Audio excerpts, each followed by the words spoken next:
Why, hello there. Oh, you thought I wasn't going to talk. You were surprised, were you? Well, I'm not a mute, so... You thought because of the mask I wouldn't talk. Well, in that case... Look. Wait a second.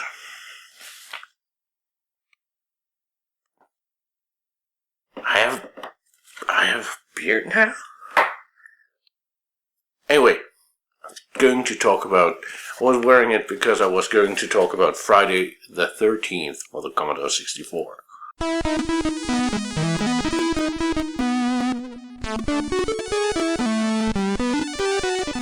RetroKork.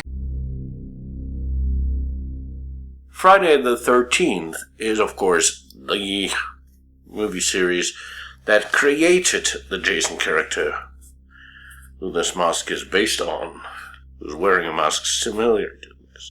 And he's one of the modern horror, or rather splatter, icons, alongside Freddy Krueger and Michael Myers. He can usually be found at Crystal Lake, a place where kids repeatedly show up just in time for Jason and his machete to cut them down to size. And in this game by Domark, you are trying your hardest to not die at Jason's hands and make sure he can no longer kill. Oh, and Jason disguises himself as one of the other people walking around in the game. Now, in this action-adventure, it's an action-adventure, you're playing one of 5 characters, in turn to discover and, well, to stop him dismember Jason before he kills too many people. Oh, or you. Now, the sprites are really, really low resolution, and it's kind of difficult to identify people, individuals. So you have to keep one thing in mind. Jason's wearing black in this game. And if he's disguised, well, his disguise will for a moment flash away when he's hit. So you're probably going to turn into a splash film villain yourself, because you're attacking everyone just to see if his black clothes pop up. He also changes into the black clothes when he's attacking something. But when you hear a second scream, a second digitized scream, he has already done his dirty deed. He has already done his deed, yes. Now you may be wondering where to find the rather gruesome images you might have heard of in the game that can show up when you run into one of Jason's previous victims.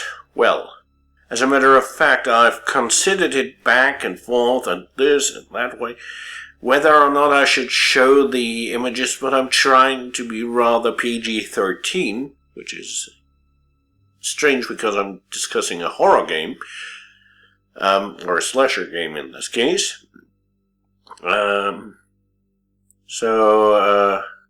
Some countries are rather sensitive to, well, what would be considered graphic violence back in the day. Really graphic violence. The game actually wasn't legally available in Germany until 2012.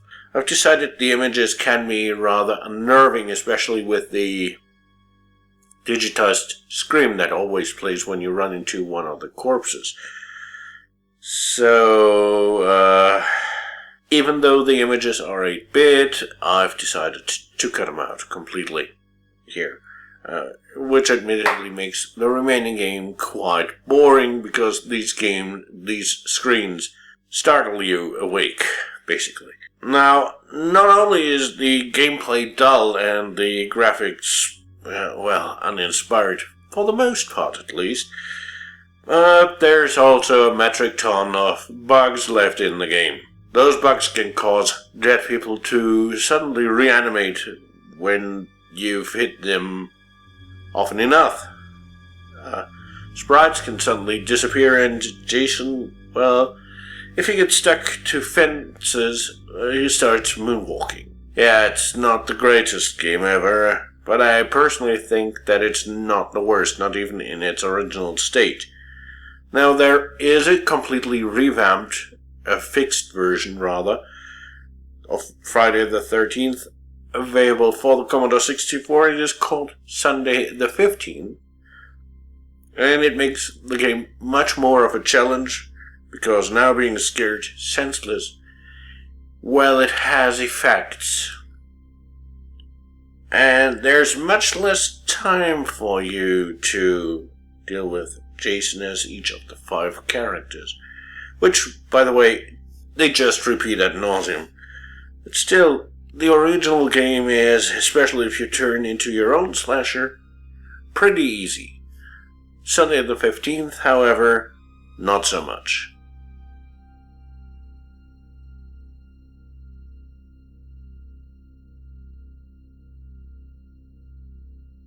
In 2 weeks, I'm gonna tell you all about a game where you're walking around a city, or part of a city, to try and gather the pieces of your bike together, and then get your girl to a concert.